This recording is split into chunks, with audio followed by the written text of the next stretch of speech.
এটা হচ্ছে ইলিশ মাছ ভাপা, বাটিতেই করছি আজকে ইলিশ মাছ। এই দেখ, দেখবি, খেয়ে দেখবি কেমন লাগে। দিয়ে গরম জলের মধ্যে ভাপা বসিয়ে দেবো পিলিংকারির মধ্যে। ওই সর্ষে বাটার জলটা দিয়ে দিই হালকা করে।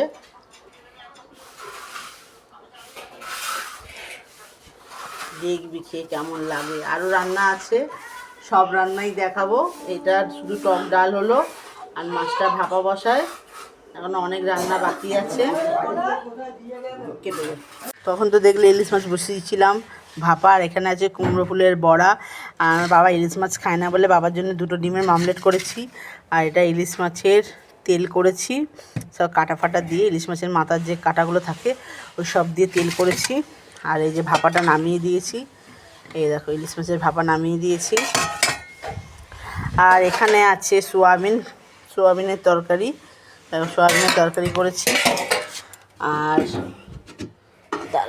এই যে হলো টক ডাল, আমরা দিয়ে টক ডাল করেছি। আর নিম বেগুন ভাজা করেছি। তো আজকে দুপুরে এই মেনু। কেমন লাগলো অবশ্যই জানাবেন।